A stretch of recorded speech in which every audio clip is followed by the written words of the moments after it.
All right, let's talk to, Gohan called. Gohan called, and Gohan actually has a... is an evolutionary creationist. Is speaking as, yeah. And was listening to us, and when we brought up evolutionary creationists, and is ringing in. Gohan, thank you so much for calling. You're live with Eric and V.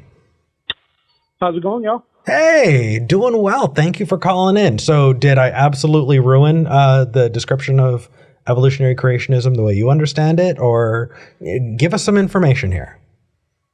No, I think you got it pretty spot on. That doesn't happen very often. Hold on a second. Dear diary. Don't forget today's date and time. Right? Oh, dude. Anyway, go ahead. Yeah, so I would say there's like three creationists, three types of creationists. One is like a young earth creationist, and then there's two types of evolutionary creationists.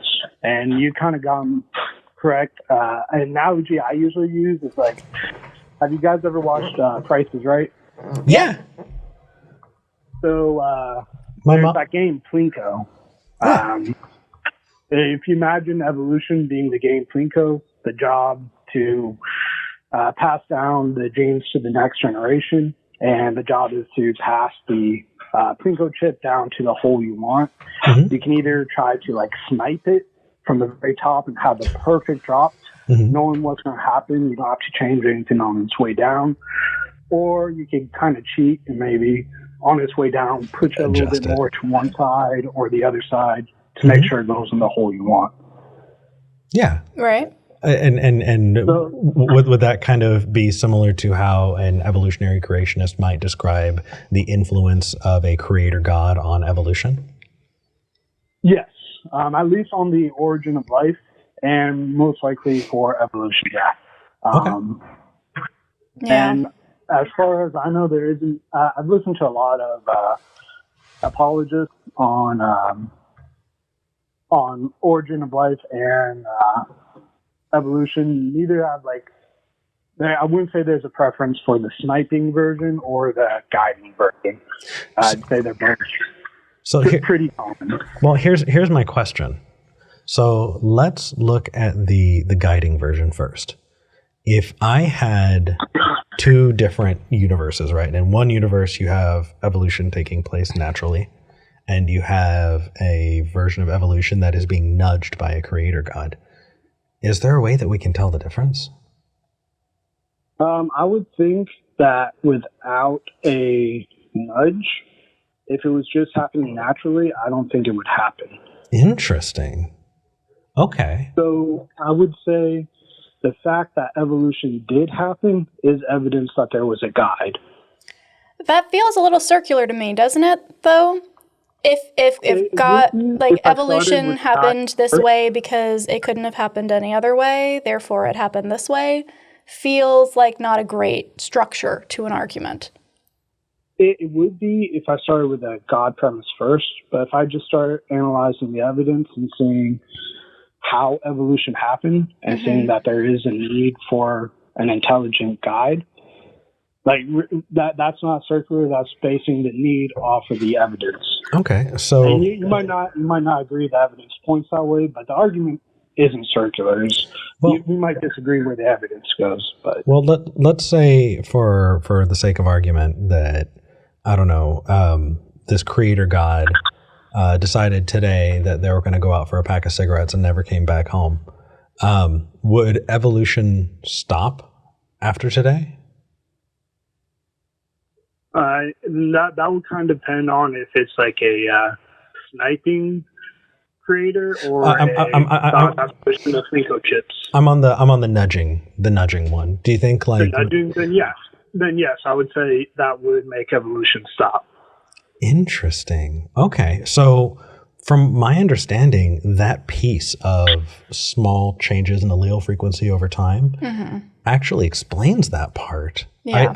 I didn't think that was where I thought you were going to point back to a concept of abiogenesis, but the wow. So you think that God's responsible for the number of variants of COVID that's happening right now?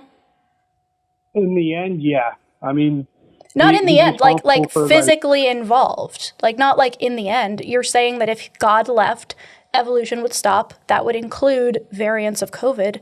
So God is actively creating new variants of COVID or helping COVID to create new variants. I guess that would be a pretty good conclusion if you're going down the pushing, the nudging, evolutionary creationist way. So I would say that's a pretty fair conclusion. Okay. I think then for creationists who believe the nudging way, I would challenge them to specifically reach out to people who understand the process of evolution, because a lot of them do. And I got to tell you, everyone that I've talked to doesn't accept it that way. Everyone that I've spoken to, and mind you, this is my experience, and so I am absolutely, open to the fact that I may not have just had the right, the experiences that you have.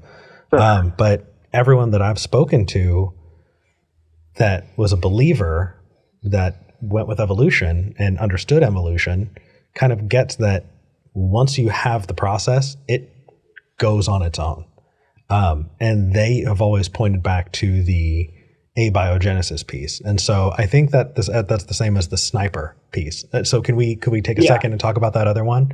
So you're talking about sniping. So that's the more I'm going down as well. Okay. So is that the idea that a God kind of created the first life form, which would be abiogenesis, not evolution.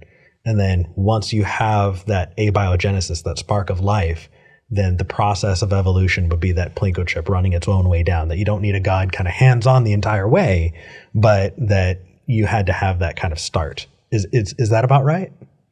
It's fairly close. I would say the only thing is God not only dropped the Plinko chip, but he set up the Plinko board. So he set up the process of evolution. So there's a lot of death in that process. Yeah. Is that intentional?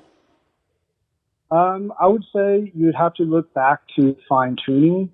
You look back to like the gravitational constant being so exact. If anything was a little different, the universe wouldn't be where it is today, or it wouldn't have existed. Gohan? So I would say there are very few options for God to have created life without death. So God is limited by the realm of physics. He's limited by reason, which is an extension of himself. And physics originates from math, which originates from reason. So you said that God set up the Plinko board. Did God have an option in terms of which game to play in this analogy? Because it sounds like he was going to have to set up a Plinko board one way or the other, and he was limited in how he could set it up. I think he was limited in ways that would work. Like, he could set up out however he wanted, but there was only a certain amount of ways he could set it up that would actually work. So you're saying that God, yes, I appreciate the honesty there. My question, though, is now we come to this conclusion where there are things that exist outside of God that limits God. So God no longer is the origin of things, and in fact, might not even be needed. Well, so Gohan, V. Can I respond to that really quick? Yeah, go ahead, and then I would love to kind of move in it. So yeah, go on, please go ahead. Respond. So that's like a common attack is if God is limited by something, then there's something outside of God that's more powerful than him. The thing that's limiting him in this situation is the rules of logic and reason, and it's a common like Christian theological stance that logic and reason isn't apart from God, like a part separate from God. It is a part of God. So you're saying that logic and reason, which are concepts. You guys? Hold on one second. Both of you are asking me to hold on, and I'm trying to say that this is a conversation that I want to have on another call. This is a conversation about fine-tuning that I want to dedicate time to. Gohan, please grant me the gift of calling back with the conversation of fine-tuning, because where you're going, V, I want you to have more time on. And where you're going, Gohan, I want you to have more time on. And the fact that we don't have the time is killing me. Could we pick this up on the next call? I'm sorry about that. My calls are very inconsistent and rare. I will try to call back sooner. What do you think, V? Gohan, does that sound okay? Because I love the fine-tuning argument. I just don't know if we have enough time to give it justice. Okay. Yeah? Yeah. Well, okay. I have additional questions, but I'd be curious to continue this conversation. So please do call back. Please. Yeah, it probably won't be next week, but I will call back. Yeah, you guys are always pleasant to talk to. Yeah. So are you. Thank you, Gohan. I know. I just, gosh, that's something that I want a bigger clip on. That's something I want more time on. That's something I want both of you to engage more with than we have time for today. Okay. So